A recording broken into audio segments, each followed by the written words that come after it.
Dear students, second BA, BSc, BBA ಮತ್ತು BCom ಇರ್ತಕ್ಕಂತಹ William Shakespeare ಡ್ರಾಮಾಗಳು, ಆ ಡ್ರಾಮಾಗಳಿಗೆ ಸಂಬಂಧಪಟ್ಟಂತೆ ವಿಲಿಯಂ ಶೇಕ್ಸ್ಪಿಯರ್ನ ಬ್ಯಾಕ್ಗ್ರೌಂಡ್ ಇದು ಕಾಮನ್ ಟಾಪಿಕ್. ಇದನ್ನು ಕನ್ನಡದಲ್ಲಿ ಎಕ್ಸ್ಪ್ಲೈನ್ ಮಾಡೋದ್ರ ಜೊತೆಗೆ ಇಂಗ್ಲೀಷಲ್ಲಿ ರೀಡ್ ಔಟ್ ಮಾಡ್ತೀನಿ. ಇದ್ರ ಪ್ರಕಾರಕ್ಕೆ ನೀವು ಪ್ರಾಕ್ಟೀಸ್ ಮಾಡಿ ಹಾಗೂ ಇದನ್ನು ಲಿಸನಿಂಗ್ ಮಾಡಿ ಹಾಗೂ ಬರೆದು ಕಲಿಯಿರಿ. Okay, let's welcome to this one. About the dramatist, playwriter, background of William Shakespeare. William Shakespeare is considered as one of the most famous dramatists of the English speaking world. English ಮಾತನಾಡ್ತಕ್ಕಂತಹ ಜಗತ್ತಿನ famous dramatist ಅಂತ ಕರೀತಾರೆ. He was born on 1564 April 23 in a place. ಹುಟ್ಟಿದಂಥ ಸ್ಥಳ ಯಾವುದು ಅಂತಂದರೆ Stratford upon Avon, that's in England. He was died on 1616 April 23. The exact date of his birth is not clear actually. Next, he was an actor initially. ಆರಂಭದಲ್ಲಿ ಒಂದು actor ಆಗಿದ್ದರು. ನಂತರ then play right, ನಾಟಕಗಾರರಾಗ್ತಾರೆ, ಅಂದರೆ ನಾಟಕವನ್ನು ಬರೀತಾರೆ. And then ಈ become A poet, ಯಾಕಂದರೆ ಇವರು ಸಾನೆಟ್ಗಳನ್ನು ಸಹ ರಚಿಸಿದ್ದಾರೆ. ಈಸ್ ಆಫನ್ ಕಾಲ್ಡ್, ಅವ್ರನ್ನ ಅವಾಗ ಏನಂತ ಕರಿತೀವಿ ಅಂದರೆ ಇಂಗ್ಲೆಂಡ್ಸ್ ನ್ಯಾಷನಲ್ ಪೊಯೆಟ್ ಅಂತ ಕರೀತಾರೆ, ಇಂಗ್ಲೆಂಡ್ನ ರಾಷ್ಟ್ರಕವಿ ಅಂತಲೂ ಕರೀತಾರೆ. ಆ್ಯಂಡ್ ದ ಬಾರ್ಡ್ ಆಫ್ ಆ್ಯವನ್ ಅಂತಂದರೆ ಇದು ಒಂದು ಬರವಣಿಗೆಯಲ್ಲಿರ್ತಕ್ಕಂಥ ಒಂದು ಉತ್ತಮವಾದಂಥ ಒಂದು ಸ್ಥಾನ, ಬಾರ್ಡ್ ಆಫ್ ಆ್ಯವನ್ ಅಂತೇಳಿ. ನಮ್ಮಲ್ಲಿ ಜ್ಞಾನಪೀಠ ಪ್ರಶಸ್ತಿಗಳು ಅದೇ ರೀತಿ. ಇಸ್ ಪ್ಲೇಸ್, ಅವರ ಕೃತಿಗಳು ಅಂದರೆ ನಾಟಕಗಳು, ಹ್ಯಾವ್ ಬಿನ್ ಟ್ರಾನ್ಸ್ಲೇಟೆಡ್ ಇಂಟು, ತುಂಬ ಕಡೆ ಟ್ರಾನ್ಸ್ಲೇಟೆಡ್ ಆಗಿದೆ, all the major languages in the world. Major languages ಏನಂತ ಕರಿತೀವಿ, ಅದ್ರ ಬಹುತೇಕ ಲ್ಯಾಂಗ್ವೇಜ್ಗೆ ಇದು ಟ್ರಾನ್ಸ್ಲೇಷನ್ ಆಗಿದೆ. His father name is called John Shakespeare, John Shakespeare ಅವ್ರ ತಂದೆ. And mother name is called Mary Arden, ತಾಯಿ ಹೆಸರು. ಅಟ್ ದ ಏಜ್ ಆಫ್ 18 ಈ ಮ್ಯಾರಿಡ್ ಎನಾ ಆಥ್ವೆ ಅಂತಕ್ಕಂಥದ್ದು ಇವ್ರಿಗಿಂತ ಎಲ್ಡರ್ ಏಜ್ ಆಗಿರ್ತಕ್ಕಂಥ ಒಬ್ಬರನ್ನ ಮದುವೆ ಆಗ್ತಾರೆ. ದೆನ್ ಈ ಹ್ಯಾಡ್ 3 ಚಿಲ್ಡ್ರನ್, 3 ಮಕ್ಕಳನ್ನು ಹೊಂದ್ತಾರೆ. ಮೊದಲನೇ ಮಗಳು ಸುಸಾನ್ನ ಆ್ಯಂಡ್ ಟ್ವಿನ್ಸ್. ನೆಕ್ಸ್ಟು ಆ ಟ್ವಿನ್ಸ್ಗಳ ಹೆಸರು ಏನಪ್ಪ ಅಂದರೆ ಹ್ಯಾಮ್ನೆಟ್ ಮತ್ತು ಜುಡಿತ್ ಅಂತೇಳಿ.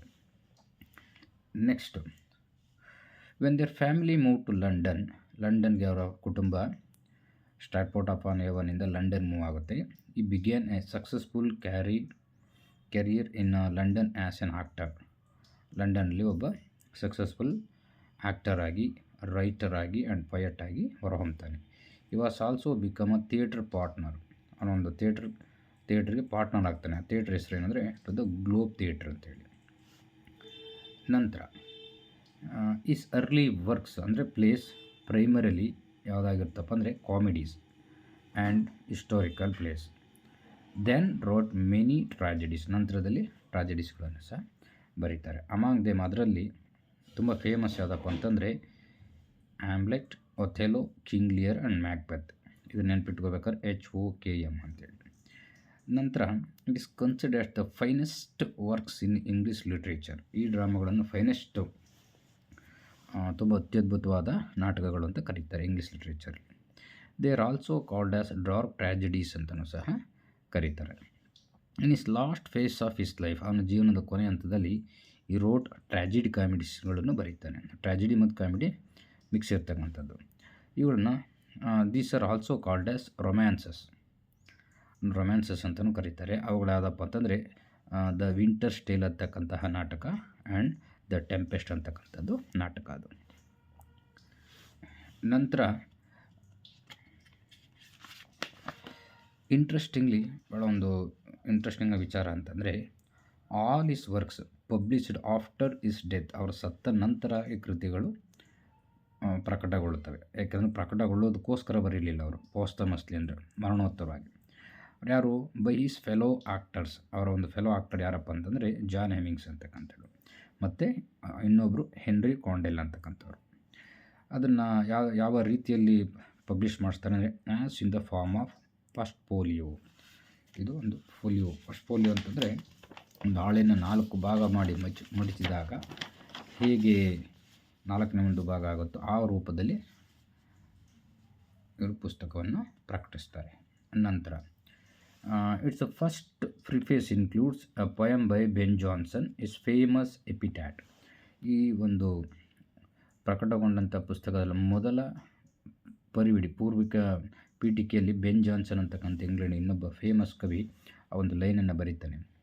ತುಂಬ ಫೇಮಸ್ ಲೈನ್ ಅದು, not of an age but for all time ಅಂತೇಳಿ. ಅವನು ಶೇಕ್ಸ್ಪಿಯರ್ ಬರೀ ಅವನ ಕಾಲಘಟ್ಟಕ್ಕೆ ಮಾತ್ರ ಬರೆದಿಲ್ಲ, ಸಾರ್ವಕಾಲಿಕವಾಗಿ ಎಲ್ಲ ಕಾಲ ಸಮಯವೂ ಅನ್ವಯ ಆಗುವಂತ ಬರೆದಿದ್ದಾರೆ ಅಂತೇಳಿ ಇದು ಫೇಮಸ್ ಒಂದು ಎಪಿಥ್ಯಾಟನ್ನು ಅದರಲ್ಲಿ ಮೆನ್ಷನ್ ಮಾಡಿದ್ದಾರೆ. This above line it self indicates, ಈ ಲೈನ್ ಏನನ್ನು ಹೇಳುತ್ತೆ ಅಂದರೆ ಶೇಕ್ಸ್ಪಿಯರ್ ಲಿವ್ಡ್ ವಾಸವಾಗಿದ್ದ ಅಂಡ್ ರೋಟ್ ಬರೆದಿದ್ದ not for his own generation, ಅವರ ಜನ್ರೇಷನ್ ವರ್ಗಕ್ಕೋಸ್ಕರ ಬರಲಿಲ್ಲ, ನಾಟ್ ಫಾರ್ ಹಿಸ್ ಕಂಟ್ರಿ, ಅವನ ದೇಶಕ್ಕೋಸ್ಕರ ಮಾತ್ರ ಬರೆದಾಗಲಿಲ್ಲ. ಅಂದರೆ ಅವನ ಕೃತಿಗಳು ಈಗಲೂ ಸಹ ಸಾರ್ವಕಾಲಿಕ ಸತ್ಯವಾಗಿದ್ದಾವೆ. ನಂತರ ಈ employed N unique type of style in his writings, ಅವನ ರೈಟಿಂಗ್ಸ್ಗಳಲ್ಲಿ ಒಂದು ವಿಶೇಷವಾದಂತಹ ಒಂದು ಶೈಲಿಯನ್ನು ಅಳವಡಿಸ್ಕೊಳ್ತಾನೆ. ಇಟ್ ಮೀನ್ಸ್ ದ್ಯಾಟ್ ಏನಪ್ಪ ಅಂತಂದರೆ as we can see in the Aristotle poetics, ಇದೊಂದು ಫೇಮಸ್ ಕೃತಿ. ಇದು ಅರಿಸ್ಟಾಟಲ್ನ ಒಂದು ಪದ್ಯಗಳ ಬಗ್ಗೆ ಬರೆದಿರ್ತಕ್ಕಂಥ ವಿಮರ್ಶಾತ್ಮಕ ಕೃತಿ. ಅದರಲ್ಲಿ ಏನಪ್ಪ ಹೇಳ್ತಾನೆ ಅಂದರೆ the unity of time place action ಅಂತಾರೆ. ಒಂದು ಡ್ರಾಮಾ ಅಂತಂದರೆ ಅದರಲ್ಲೂ ಟ್ರ್ಯಾಜಿಡಿ, ಸಮಯ ಮತ್ತು ಸ್ಥಳ ಮತ್ತು ಆ ಪ್ರಕ್ರಿಯೆಗಳು ಆ ಮೂರೂ ಸಹ ಒಂದಕ್ಕೊಂದು ಹೊಂದಿಕೆಯಾಗಬೇಕು, ಇದು ನಾಟಕದ ನಿಯಮ ಅಂಥೇಳಿ ಹೇಳಿರ್ತಾರೆ ಯಾರು, ಅರಿಸ್ಟಾಟಲ್ ತಮ್ಮ ಪೊಯೆಟಿಕ್ಸ್ ಕೃತಿಯಲ್ಲಿ. ಆದರೆ must followed become fine drama, ಈ ರೀತಿ ಇದ್ದರೆ ಮಾತ್ರ ಫೈನ್ ಡ್ರಾಮಾ ಆಗುತ್ತೆ ಅಂತ ಹೇಳಿರ್ತಾರೆ. ಆದರೆ Shakespeare was not followed these 3 rules, ಈ ರೂಲ್ಸ್ಗಳನ್ನು ಫಾಲೋ ಮಾಡೋದೇ ಇಲ್ಲ, ವೈಲೇಟ್ ಮಾಡ್ತಾನೆ. ಸೊ ಈ employed different technique in this dramas, ಅವನು ಡಿಫ್ರೆಂಟ್ ಟೆಕ್ನಿಕನ್ನು ತನ್ನ ಡ್ರಾಮಾಗಳಲ್ಲಿ ಅಳವಡಿಸ್ಕೊಡ್ತಾನೆ. ಅದು ಯಾವುದಪ್ಪ ಅಂದರೆ unity of action, unity of time, unity of place. ಇಲ್ಲಿ ಏನಪ್ಪ ಅಂತಂದರೆ ಈ ಒಂದು ಡ್ರಾಮಾದಲ್ಲಿ ಇವುಗಳನ್ನು ಅವನು ಅಳವಡಿಸ್ಕೊಳ್ಳೋದಿಲ್ಲ. ಯೂನಿಟಿ ಆಫ್ ಆ್ಯಕ್ಷನ್ ಅಂದರೆ A play should have one central story, ಒಂದೇ ಒಂದು ಸೆಂಟ್ರಲ್ ಸ್ಟೋರಿ ಇರಬೇಕು, ಅದರಲ್ಲಿ ಸಬ್ ಪ್ಲಾಟ್ಸ್ ಇರಬಾರ್ದು, ಅಂದರೆ ಒಂದು ಪ್ರಮುಖವಾದ ಸ್ಟೋರಿಯಲ್ಲಿ ಅದರಲ್ಲಿ ಉಪಕಥೆಗಳಿರಬಾರ್ದು ಅಂತಕ್ಕಂಥದ್ದು ಒಂದು ಪಾಯಿಂಟ್ ಹೇಳ್ತಾನೆ ಅರಿಸ್ಟಾಟಲ್. ಅದನ್ನು ವೈಲೇಟ್ ಮಾಡ್ತಾರೆ, ಅದನ್ನು ಫಾಲೋ ಅಪ್ ಮಾಡಲ್ಲ.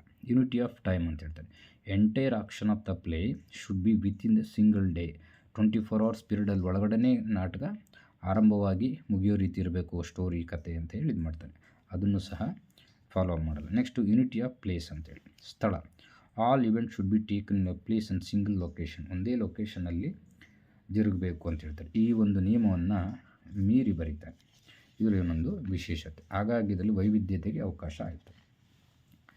At the end of 16th century, once the plague hit upon the world, plague ಒಂದು ಸಾಂಕ್ರಾಮಿಕ ಕಾಯಿಲೆಗೆ ತುತ್ತಾಗುತ್ತೆ 16ನೇ ಶತಮಾನದಲ್ಲಿ ಆ ಒಂದು ಜಗತ್ತು. ಆಗ ಡ್ಯೂ ಟು ದಿಸ್ ಪ್ಯಾಂಡಮಿಕ್, ಈ ಒಂದು ಸಾಂಕ್ರಾಮಿಕದಿಂದ all the theatres were banned, ಎಲ್ಲ ಥಿಯೇಟರ್ಗಳನ್ನು ಬ್ಯಾನ್ ಮಾಡ್ತಾರೆ. ಯಾರಿಂದ?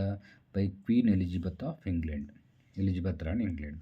So this period he began to compose sonnets, ಆ ಸಮಯದಲ್ಲಿ ಸಾನೆಟ್ಸ್ಗಳನ್ನು ಬರೀತಾನೆ, ಸುನೀತಗಳು ಅಂತ ಕರಿತೀವಿ.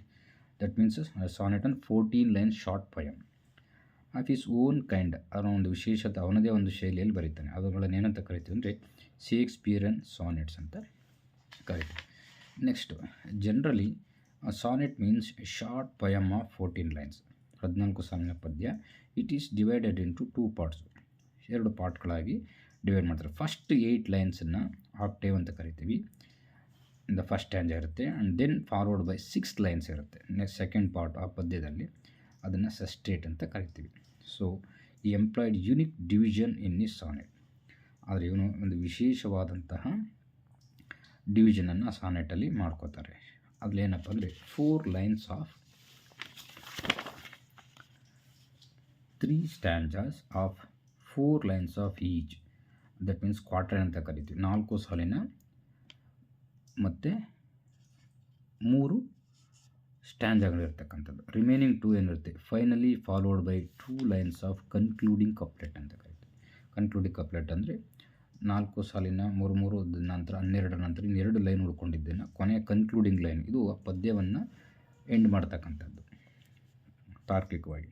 So whereas in Italian type of sonnet, ನಿಮ್ಗೆ ಗೊತ್ತಿರೋ ಸಾನೆಟ್ಸ್ಗಳಲ್ಲಿ ಇಟಾಲಿಯನ್ ಸಾನೆಟ್ಸ್ ಮತ್ತು ಶೇಕ್ಸ್ಪಿಯರ್ ಸಾನೆಟ್ಸ್ ಅಂತ ಹೇಳಿದ್ವಿ. ಈಗ ಇದರಲ್ಲಿ ಏನಾಗುತ್ತೆ ಅಂದರೆ ಓನ್ಲಿ ಆಕ್ಟೇವ್ ಆ್ಯಂಡ್ ಸೆಸ್ಟೇಟ್ ಮಾತ್ರ ಇರುತ್ತೆ. ಈ ಸಾನೆಟ್ಸ್ ವರ್ ಪಬ್ಲಿಷ್ಡ್ ಬೈ ಥಾಮಸ್ ಥೋರ್ಪೆ. ಇವನ ಸಾನೆಟ್ಗಳನ್ನು ಪಬ್ಲಿಷ್ ಮಾಡಿದ್ದಾರಪ್ಪ ಅಂದರೆ ಥಾಮಸ್ ಥೋರ್ಪೆ ಅಂತೇಳಿ. ಸೊ ಈ has composed totally 154 sonnets in his life.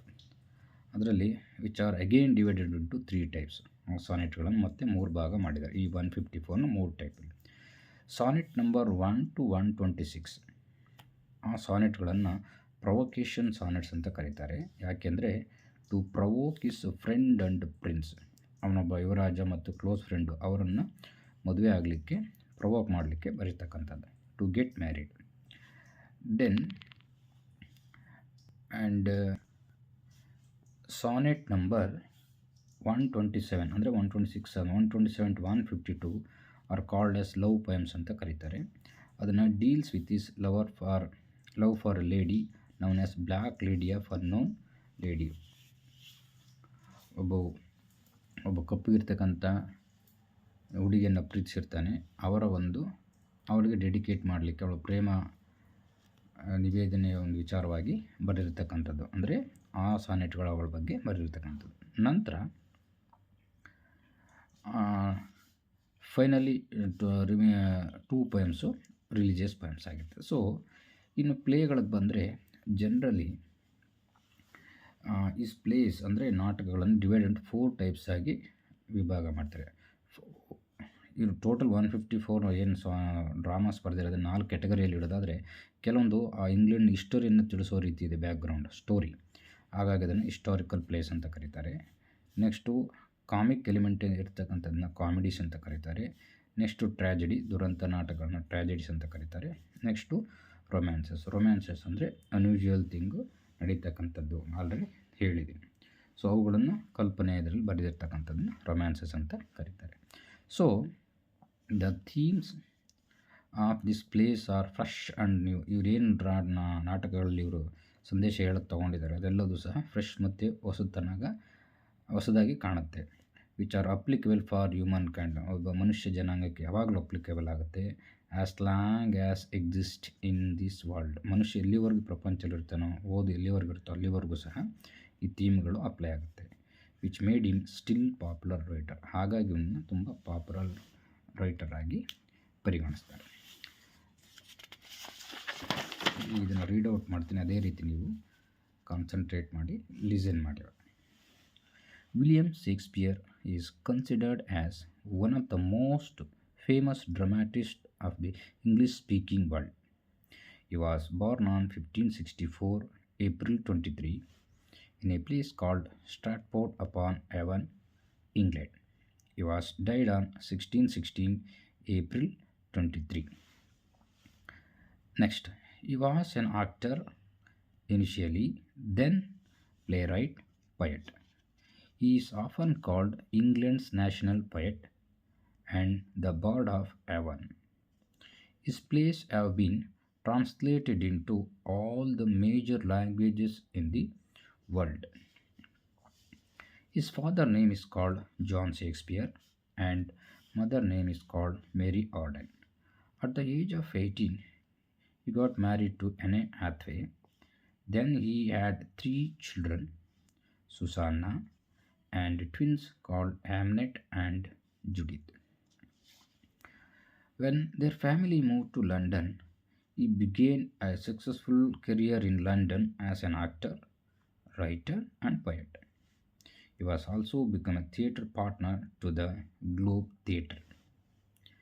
His early plays, primarily comedies and historical plays, then wrote mainly tragedies, among them Hamlet, Othello, King Lear, and Macbeth.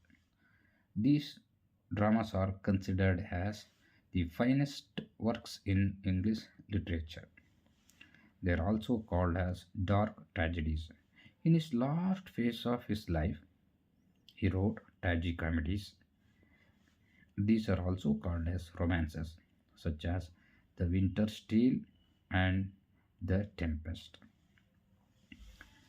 Interestingly, all his works published after his death, that means posthumously, by his fellow actors John Hemmings and Henry Condell, as in the form of first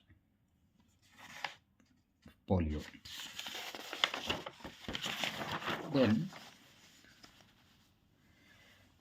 its preface includes a poem by Ben Jonson, his famous epitaph, not of an age, but for all time.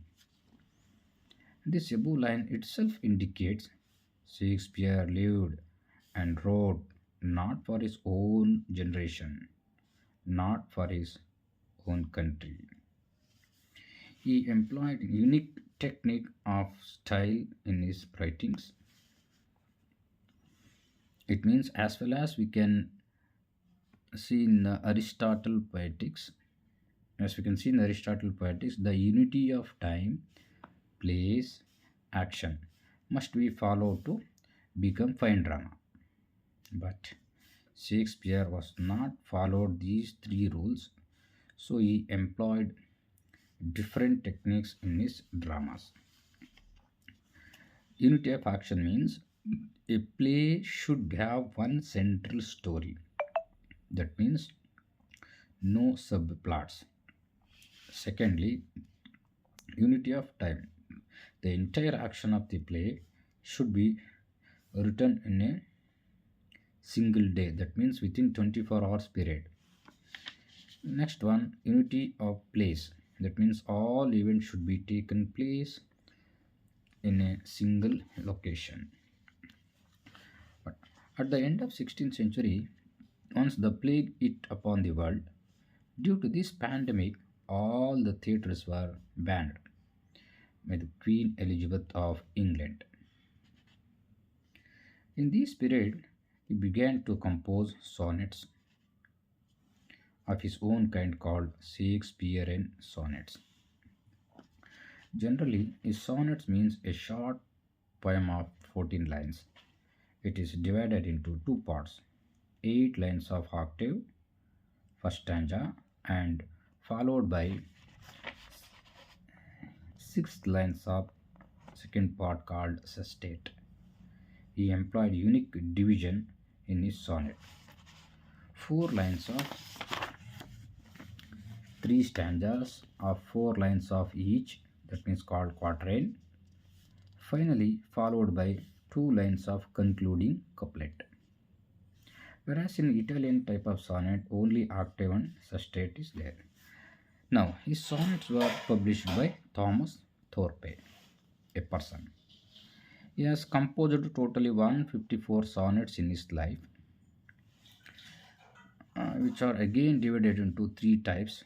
Again, sonnet number 1 to 126 are called provocation sonnets. It is to provoke his friend and prince to get married. And sonnet number 127 to 152 are called as love poems. And it deals with his love for a lady called Black Lady of Unknown Lady. Remaining two are called religious poems. Generally, his plays were divided into 4 types. First type is called historical plays, second one is called comedies, and then tragedies, fourth one is called romances. The themes of his plays are fresh and new, which are applicable for the humankind as long as he exists in this world, which made him still popular writer in this world.